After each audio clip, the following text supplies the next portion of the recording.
കാറ്റത്തെ കിളിക്കൂട് സീരിയലിൻ്റെ latest episode review ആണ് പറയുന്നത്. അങ്ങനെ സുഭാഷ് ഏട്ടൻ ഭയങ്കര സങ്കടത്തിലായിരിക്കും. സുനന്ദയുടെ വീട്ടിൽ ഭയങ്കര പാട്ടും മേളമൊക്കെ കേൾക്കുന്നുണ്ട്.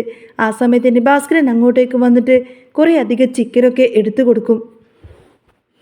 ഈ ചിക്കന് കൂട്ടിയിട്ട് കറി വെക്കണം, എന്നിട്ട് ബിരിയാണിയൊക്കെ ഉണ്ടാക്കി വെക്കണമെന്ന് പറയും. ഇതെല്ലാം കേട്ടപ്പോൾ ഹരീഷിനും നികേഷിനും ഒട്ടും അങ്ങ് സഹിക്കുന്നില്ല. എല്ലാവരും കൂടി ഭാസ്കരനെ നല്ല രീതിയിൽ അങ്ങ് ചീത്ത പറയുന്നുണ്ട്. ദേ അച്ഛാ, ഇവിടെ സുഭാഷ് ഏട്ടനാകെ വിഷമിച്ചിരിക്കുമ്പോഴാണ് ഭാസ്കരൻ്റെ ഈ ഒരു പ്രകടനം. എന്താ ഇതൊക്കെ പുതുമയാണോ എന്ന് ചോദിച്ചപ്പോൾ ഭാസ്കരൻ പറയുന്നുണ്ട്, പിന്നെ വിഷമിച്ചിരിക്കാൻ ഇവൻ്റെ തന്ത എന്താ ചത്തുപോയോ എന്നൊക്കെ ചോദിക്കും. അത് കേട്ടപ്പോൾ ദേഷ്യത്തോടു കൂടി തന്നെ സുധീഷ് പറയുന്നുണ്ട്, ഒന്നുമില്ലെങ്കിലും നിങ്ങളൊരച്ഛനല്ലേ, സുഭാഷ് ഏട്ടൻ്റെ അവസ്ഥ ഒന്ന് മനസ്സിലാക്കിക്കൂടെ എന്ന് പറയും. എന്തവസ്ഥ? എടാ നീ പോയിട്ട് കറി വെക്ക്, കുറച്ച് പണിയൊക്കെ എടുക്കുക എന്നൊക്കെ പറഞ്ഞിട്ട് സുഭാഷിനെ കയ്യിലേക്ക് അങ്ങ് എടുത്ത് സാധനങ്ങൾ അങ്ങ് വെച്ചു കൊടുക്കുകയാണ്. ഭാസ്കരൻ അവിടെ നിന്നും പോയി. ആ സമയത്തിന് നിധി അത് വേങ്ങിച്ചു കൊണ്ട് തന്നെ പറയുന്നുണ്ട്, സുഭാഷ് ഏട്ടൻ പോയി റെസ്റ്റ് എടുത്തോ, ഇതൊക്കെ ഞങ്ങൾ നോക്കിക്കോളാമെന്ന് പറയും. വേണ്ട വേണ്ട, അതൊന്നും സാരമില്ല എന്ന് സുഭാഷ് ഏട്ടൻ പറഞ്ഞുവെങ്കിലും വേണം, ഇതൊക്കെ ഞങ്ങൾ ഉണ്ടാക്കിക്കോളാമെന്ന് പറഞ്ഞ് നിധി വാശി പിടിച്ചു. അന്നേരം ഹരീഷ് ചോദിക്കുന്നുണ്ട്, അല്ല അതിന് നിധിയടുത്തേക്ക് കറി ഉണ്ടാക്കാൻ അറിയുമെന്ന് ചോദിക്കും. ഞാനും ഇവനും കൂടിയിട്ട് ഉണ്ടാക്കിക്കോളാം എന്നൊക്കെ പറഞ്ഞ് നികേഷിനെ വിളിക്കുകയാണ് നിധി. അയ്യോ എനിക്കൊന്നും ഉണ്ടാക്കാൻ അറിയത്തില്ല, നീ ഒന്ന് ഹെൽപ്പ് ചെയ്ത് വന്നാൽ മാത്രം മതി, ഞാൻ റെഡിയാക്കിക്കോളാം, എങ്ങനെയൊക്കെയല്ലേ ഓരോന്ന് പഠിക്കുന്നതെന്ന് നിധി പറയാണ്. സുഭാഷ് ഏട്ടൻ അവിടെ പോയിരുന്ന് റെസ്റ്റ് എടുത്തോ എന്നൊക്കെ പറഞ്ഞ് അയാളെ അങ്ങ് മുറിയിലേക്ക് വിട്ടു. ആ സമയത്തിന് സുധീഷ് പിന്നാലെ പോയി ചോദിക്കുന്നുണ്ട്, എന്താ സുഭാഷ് ഏട്ടാ, എന്താ സുഭാഷ് ഏട്ടന് വല്ലാതെ സങ്കടം വരുന്നുണ്ടോ എന്ന് ചോദിക്കും. അത് പിന്നെ വിഷമിക്കാതിരിക്കാൻ പറ്റുമോ എന്ന് ചോദിക്കാണ് സുഭാഷ്. അതൊന്നും വേണ്ട, ആ പാട്ടൊക്കെ വെച്ച് അവരൊന്ന് ആഘോഷിക്കട്ടെ, നമ്മൾ സങ്കടപ്പെടേണ്ട എന്ന് പറഞ്ഞ് സുധീഷ് ആശ്വസിപ്പിച്ചു. എന്നാലും ആ ചെക്കൻ ആരാണെന്ന് അറിയില്ലല്ലോ, ഒരു പക്ഷേ മോശപ്പെട്ട ആളായിരുന്നുവെങ്കിൽ എനിക്ക് വല്ല സങ്കടമായിരിക്കുമെന്ന് സുഭാഷ് ഏട്ടൻ പറയാണ്. അതൊന്നും ഓർത്തിട്ട് ഇനി വിഷമിക്കേണ്ട, സുധീഷ് വീണ്ടും പറഞ്ഞു. പിന്നീട് സുധീഷ് പുറത്തേക്ക് വരുമ്പോൾ നികേഷ് പറയുന്നുണ്ട്, എന്നാലും ഇത് കുറച്ച് കഷ്ടമാണ്, അവർ മനഃപൂർവ്വം നമ്മളെ കേൾപ്പിക്കാൻ വേണ്ടിയിട്ടാണ് ആ പാട്ടൊക്കെ വലിയ ശബ്ദത്തിൽ വെച്ചിരിക്കുന്നത് എന്ന് പറയും. ആ സമയത്തിന് ഹരീഷ് പറഞ്ഞു, അല്ല എനിക്ക് മനസ്സിലാവാത്തൊരു കാര്യമുണ്ട്, സുഭാഷ് ഏട്ടൻ ഇനി എന്തിനാ ഇങ്ങനെ വിഷമിച്ചിരിക്കുന്നത് എന്ന്. അന്നേരം നിധി അങ്ങോട്ടേക്ക് വന്ന് പറഞ്ഞു, പിന്നെ സുഭാഷ് ഏട്ടന് സങ്കടം വരാതിരിക്കോ, അദ്ദേഹത്തിൻ്റെ മനസ്സിൽ ഇപ്പോഴും സുനന്ദയുടെ മുഖമാണ്, അതൊന്നും അത്ര പെട്ടെന്നങ്ങ് മറക്കാൻ പറ്റില്ല എന്ന് പറയും. അത് കേട്ടപ്പോൾ സുധീഷ് പറഞ്ഞു, അല്ല ആ ചെക്കൻ ആരാണെന്നൊന്ന് അറിയണമായിരുന്നു, എങ്കിൽ കൊള്ളാമായിരുന്നു എന്ന് പറയും. എന്തിനാ ചെക്കൻ ആരാണെന്നറിയുന്നത്, അതുകൊണ്ട് ഇപ്പം എന്താ കാര്യമെന്ന് നികേഷ് ചോദിച്ചു. അല്ല ഇനി ഒരു പക്ഷേ സുഭാഷ് ഏട്ടനേക്കാൾ നല്ലതാണോ മോശമാണോ എന്നറിയാലോ, മോശമായാൽ മതിയായിരുന്നു എന്ന് സുധീഷ് പറഞ്ഞു. സുഭാഷ് ഏട്ടനെ പോലെ ഇത്രയും യോഗ്യനായ ഒരാളെ തള്ളിക്കളഞ്ഞതല്ലേ, അതാ ഞാൻ പറഞ്ഞത്, കാണാൻ അത്ര ഭംഗിയൊന്നും വേണമെന്നില്ല. അത് കേട്ടപ്പോൾ നികേഷ് പറയുന്നുണ്ട്, വരാൻ പോകുന്ന ചെക്കൻ ഏതാണ്ട് ദുബായിക്കാരനാണെന്നല്ലേ പറഞ്ഞത്. അതെ, സുനന്ദയുടെ അച്ഛൻ്റെ കൂടെ ജോലി ചെയ്യുന്ന ഒരാളാണെന്നാ കേട്ടതെന്ന് ഹരീഷും പറഞ്ഞു. അന്നേരം നിധി പറയുന്നുണ്ട്, എന്തിനാ ഇനി അങ്ങോട്ടേക്ക് നോക്കുന്നത്, സുനന്ദയോട് ഞാൻ വിളിച്ച് കാര്യങ്ങളൊക്കെ പറഞ്ഞതല്ലേ, അവൾക്ക് ഭയങ്കര ദേഷ്യമായിരുന്നു, ക്ഷേത്രത്തിലേക്ക് വരാമെന്ന് പറഞ്ഞ് അവൾ നമ്മളെയൊക്കെ പറ്റിച്ചതല്ലേ, അതുകൊണ്ട് ഇനി ആരും അങ്ങോട്ടേക്ക് പോവണ്ട എന്ന് നിധി തീർത്തും പറഞ്ഞു. പക്ഷേ സുധീഷ് വിട്ടുകൊടുത്തില്ല. ആ ചെക്കൻ ആരാണെന്നറിയാൻ എനിക്കൊരാകാംക്ഷയുണ്ടെന്ന് പറഞ്ഞു. എങ്കിലൊരു കാര്യം ചെയ്യാം, ഞാൻ പോയിട്ട് അന്വേഷിച്ചിട്ട് വരാമെന്ന് നികേഷ് പറഞ്ഞപ്പോൾ ഹരീഷ് അവനെ കളിയാക്കി. എടാ നിന്നെ അവരങ്ങോട്ടേക്ക് കയറ്റുമെന്ന് നിനക്ക് തോന്നുന്നുണ്ടോ?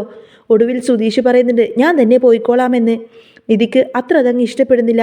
എന്തിനാ കല്യാണ വീട്ടിലേക്ക് പോകുന്നത്, അതൊക്കെ വലിയ പ്രശ്നമാവില്ലേ എന്ന് ചോദിച്ചു. സുധീഷ് പറയുന്നുണ്ട്, ഒരു പ്രശ്നവുമാവില്ല, ഞാൻ പോയിട്ട് എല്ലാം ഡീൽ ചെയ്തോളാം, ചെക്കൻ ആരാണെന്ന് കണ്ടിട്ട് വരാമെന്ന് പറയും. പക്ഷേ സുധീഷിനെ കണ്ട അവർക്ക് മനസ്സിലാവില്ലേ എന്ന് നികേഷ് ചോദിച്ചപ്പോൾ സുധീഷ് പറയുന്നുണ്ട്, അതൊക്കെ ഞാൻ സെറ്റ് ചെയ്തോളാമെന്ന്, എൻ്റെ കയ്യിലൊരു മാർഗമുണ്ട്, ഈ സുധീഷ് ആരാണെന്ന് നിങ്ങൾക്കറിയാത്തത് കൊണ്ടാണ് എന്നൊക്കെ പറയും. കോളേജിൽ പഠിക്കുന്ന കാലത്ത് ഞാൻ വലിയ ഹീറോ ആയിരുന്നു എന്നൊക്കെ ഇങ്ങനെ വീമ്പ് പറയാണ്. നിധി ഒന്ന് ഇമ്പ്രസ് ചെയ്യിപ്പിക്കാൻ വേണ്ടിയിട്ടാണ് കേട്ടോ സുധീഷ് ഓരോ കാര്യം പറയുന്നത്.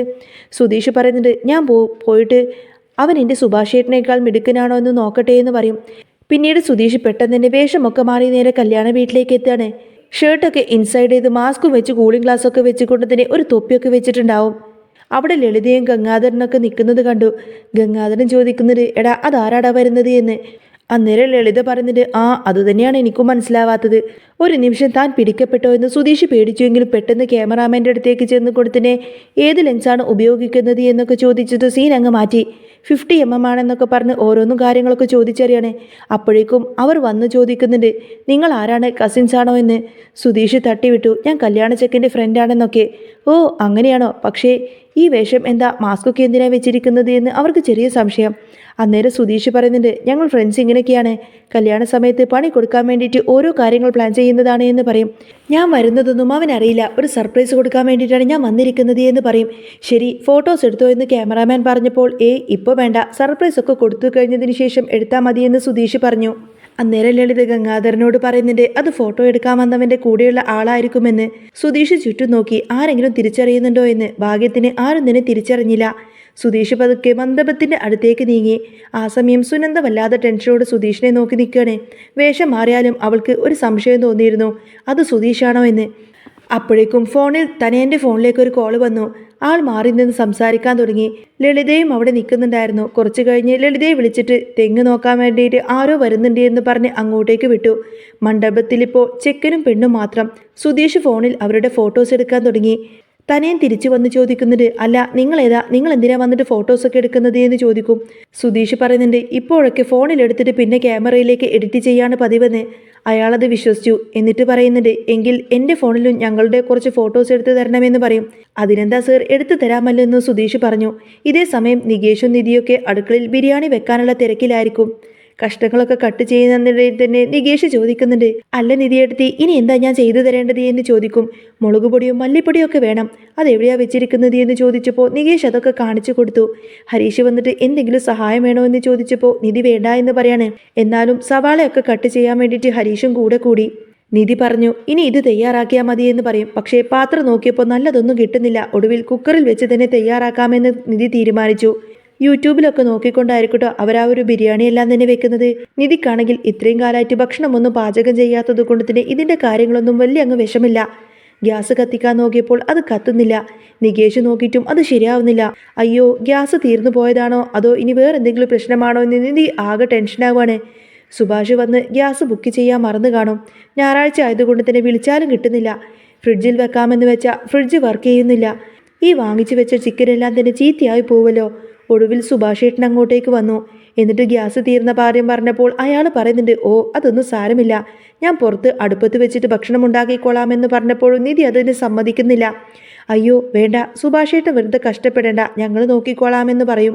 സുഭാഷ് ഏട്ടൻ വീണ്ടും നിധി അങ്ങനെ വിശ്രമിക്കാൻ വിടുകയാണ്.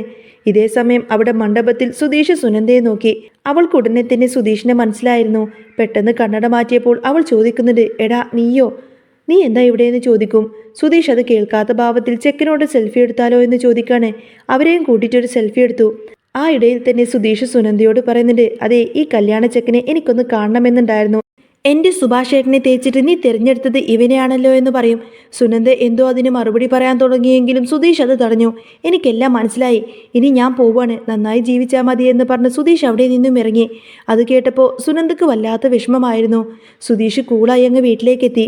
അവിടെ നിധിയും സംഘവും പുറത്ത് തീപിടിപ്പിക്കാൻ വേണ്ടിയിട്ട് കഷ്ടപ്പെടുമായിരുന്നു. സുധീഷ് വന്നപ്പോൾ എല്ലാവരും കൂടി വിശേഷങ്ങളൊക്കെ ചോദിച്ചു. ചെക്കനെ കണ്ടു എന്ന് മാത്രമല്ല ഫോട്ടോസും എടുത്തു എന്ന് പറഞ്ഞ് ഫോണിൽ കാണിച്ചു കൊടുത്തു. അത് കണ്ടപ്പോൾ അവർക്ക് ചിരി വന്നു. നമ്മുടെ സുഭാഷ് ഏട്ടൻ്റെ 7 അയലത്ത് പോലും എത്താൻ കൊള്ളില്ല ആ ചെക്കനെ എന്നൊക്കെ പറഞ്ഞ് അവരങ്ങനെ കളിയാക്കി ചിരിക്കുകയാണ്. സുഭാഷ് ഏട്ടൻ അങ്ങോട്ടേക്ക് വന്നപ്പോൾ സുധീഷ് പറഞ്ഞു, സുഭാഷ് ഏട്ടാ, ഞാൻ ആ ചെക്കനെ കാണാൻ വേണ്ടി പോയിരുന്നു. ആ ചെക്കനെ കണ്ടാലറിയാം സുഭാഷ് ഏട്ടനാണ് 100 മടങ്ങ് ഭേദമെന്ന്. സുഭാഷ് ഏട്ടൻ സാരമില്ല എന്ന് പറഞ്ഞുവെങ്കിലും നിധി വിട്ടുകൊടുത്തില്ല. അവളുടെ അഹങ്കാരത്തിന് കിട്ടിയ ശിക്ഷയാണിത് എന്ന് പറഞ്ഞു. നിധിയും പറയുന്നുണ്ട്, സുഭാഷ് ഏട്ടനെ കാണാനാണ് കൂടുതൽ ഭംഗിയെന്ന്. പക്ഷേ അവൾക്കതിന് വിധിയില്ല എന്നും പറയും. ഒടുവിൽ സുഭാഷ് ഏട്ടൻ പറയുന്നുണ്ട്, നിങ്ങൾ അകത്തേക്ക് പോയിക്കോ, ഞാൻ തന്നെ ഈ ബിരിയാണിയൊക്കെ ഉണ്ടാക്കിക്കോളാമെന്ന് പറയും. അങ്ങനെ സുഭാഷ് ഏട്ടൻ തന്നെ ആ ഒരു ബിരിയാണി വെക്കാനുള്ള ബാക്കി കാര്യങ്ങളൊക്കെ ചെയ്തുകൊണ്ടിരിക്കുകയാണ്. സുഭാഷ് ഏട്ടൻ അങ്ങനെ ആ പുറത്ത് വിറകടുപ്പിൽ തീ പൂട്ടാൻ നോക്കുമ്പോഴേക്കും സുധീഷിന്റെ ഫോണിൽ എടുത്ത ഫോട്ടോയെക്കുറിച്ചുള്ള ചർച്ച വീടിന്റെ ഉമ്മറത്ത് തകൃതിയായി നടന്നുകൊണ്ടിരിക്കുന്നു. നികേഷും ഹരീഷൊക്കെ ഓരോ ഫോട്ടോസും ഇങ്ങനെ സൂം ചെയ്ത് നോക്കിയിട്ട് ഇങ്ങനെ ചിരിക്കുന്നുണ്ട്. സുനന്ദ ആ ചെക്കൻ്റെ കൂടെ നിൽക്കുന്നത് കണ്ടപ്പോൾ സുഭാഷ് ഏട്ടൻ്റെ ഉള്ളിൽ ചെറിയൊരു നീറ്റിലുണ്ടെങ്കിലും സുധീഷ് എടുത്ത ആ ഒരു പകർപ്പുകളിൽ ആ ചെക്കൻ്റെ തനി നിറം വ്യക്തമായിരുന്നു. ആർഭാടമായി പന്തലിട്ട് നടത്തുന്ന ആ കല്യാണത്തിന്റെ പിന്നാമ്പുറത്തെ പുകമറകൾ സുധീഷ് അവിടെ സംസാരങ്ങളിൽ നിന്നും പിടിച്ചെടുത്തിരുന്നു. അടുക്കളയുടെ വശത്ത് പുകയൂതി കണ്ണു ചുവപ്പിച്ച് നിൽക്കുന്ന സുഭാഷേട്ടൻ്റെ അടുത്തേക്ക് നിധി പതുക്കെ ചെന്നു. സുഭാഷേട്ട, വെറുതെ എന്തിനാ പഴയ കാര്യങ്ങൾ ഓർത്തിട്ട് ഇങ്ങനെ വിഷമിക്കുന്നത്? സുനന്ദക്ക് ഇതിലും വലിയ പണി ഇനി വരാനിരിക്കുന്നതേയുള്ളൂ നിധി പറഞ്ഞപ്പോൾ സുഭാഷ് ഒന്ന് ദീർഘനിശ്വാസം വിട്ടു. സുധീഷ് എപ്പോഴേക്കും അങ്ങോട്ടേക്ക് വന്നിട്ട് വലിയൊരു ബോംബ് പൊട്ടിച്ചു. ആ ചെക്കൻ ദുബായി വലിയ ബിസിനസ് ആണെന്നൊക്കെയല്ലേ പറഞ്ഞത്? വെറും തട്ടിപ്പാണ്. അവൻ അവിടെ സുനന്ദയുടെ അച്ഛൻ്റെ കീഴിൽ വെറും ഡ്രൈവറായി ജോലി ചെയ്യുന്ന വെറും ഒരു പയ്യനാണെന്ന് പറയും. ആ ഒരു കാര്യം സുധീഷ് കണ്ടെത്തിയിരുന്നു. ഇത് കേട്ടപ്പോൾ ഹരീഷും നികേഷും ഒക്കെ ഞെട്ടിപ്പോയി. സുനന്ദയുടെ അഹങ്കാരത്തിന് കിട്ടിയ ഏറ്റവും വലിയ തിരിച്ചടിയാണിതെന്ന് അവർ പരസ്പരം പറഞ്ഞു. അങ്ങനെ നേരം വൈകുമ്പോഴും സുഭാഷേട്ടൻ വെച്ച ബിരിയാണിയുടെ മണം വീടാകെ പടർന്നു. ആ ചിക്കൻ ബിരിയാണി കഴിക്കുമ്പോഴും സുഭാഷേട്ടൻ്റെ മനസ്സിൽ സുനന്ദയുടെ അവസ്ഥയെ പറ്റിയിട്ടായിരുന്നു. പാവം, അവളൊന്നും അറിയുന്നില്ലല്ലോ എന്നൊരു സങ്കടം അയാളിൽ ബാക്കിയുണ്ടായിരുന്നു. എന്നാൽ സുധീഷ് വിട്ടുകൊടുത്തില്ല. നാളെ കല്യാണ മണ്ഡപത്തിൽ വെച്ച് ഈ തട്ടിപ്പ് എല്ലാവരുടെയും മുന്നിൽ വെച്ച് തുറന്നു പറയുമെന്നൊരു വാശി അവനുണ്ടായിരുന്നു. നിധി അതിനെ എതിർത്തുവെങ്കിലും സുഭാഷേട്ടനെ ചതിച്ചവർക്ക് ഇതൊരു പാഠമാക്കണമെന്നായിരുന്നു സുധീഷിൻ്റെയും കൂട്ടരുടെയും തീരുമാനം. രാത്രി സുഭാഷേട്ടൻ ഉറങ്ങാതെ മുറ്റത്തിരിക്കുകയായിരുന്നു. അപ്പുറത്തെ വീട്ടിൽ നിന്ന് അപ്പോഴും സുനന്ദയുടെ കല്യാണ പാട്ടുകളെല്ലാം തന്നെ കേൾക്കാം. നാളെ സുനന്ദയുടെ ജീവിതം ഒരു വഴിത്തിരിയിൽ എത്താൻ പോവുകയാണ്. സുധീഷ് തൻ്റെ ഫോണിലെ തെളിവുകൾ ഒന്നുകൂടി പരിശോധിച്ചു. ലളിത തൻ്റെ മകൾക്ക് വേണ്ടി കണ്ടുപിടിച്ച ആ കപട രാജകുമാരൻ്റെ മുഖംമൂടി നാളെ തന്നെ അഴിഞ്ഞു വീഴും. സുഭാഷേട്ടൻ്റെ നന്മ തിരിച്ചറിയാനാവാത്ത ആ കുടുംബത്തിന് കാലം കാത്തുവെച്ച നീതിയായിരിക്കും നാളെ സംഭവിക്കാൻ പോകുന്നത്. അങ്ങനെ ബിരിയാണി ചെമ്പെല്ലാം കഴുകി വെച്ച് സുഭാഷേട്ടൻ അകത്തേക്ക് കയറി വരുമ്പോൾ നാളത്തെ സൂര്യോദയം പുതിയൊരു സത്യത്തിലേക്കാണ് ഉണരുക എന്നത് നിധിക്കുറപ്പായിരുന്നു. പിന്നീട് അങ്ങനെ നാളത്തെ സുനന്ദയുടെ കല്യാണ മണ്ഡപത്തിൽ വെച്ച് സുധീഷ് ആ ഒരു സത്യം തുറന്നു പറയുമോ, അങ്ങനെ സുനന്ദയുടെ കല്യാണം മുടങ്ങിപ്പോകുമോ എന്ന കാര്യങ്ങളൊക്കെ നമുക്ക് കാത്തിരുന്ന് കാണാട്ടോ. അപ്പോൾ നിങ്ങൾക്ക് ഈ ഒരു ചാനൽ ഇഷ്ടമാവുകയാണെങ്കിൽ സബ്സ്ക്രൈബ് ചെയ്യാനും സപ്പോർട്ട് ചെയ്യാനും മറക്കല്ലേ. നെക്സ്റ്റ് വീഡിയോ ആയിട്ട് ഉടനെ വരാം. ബൈ.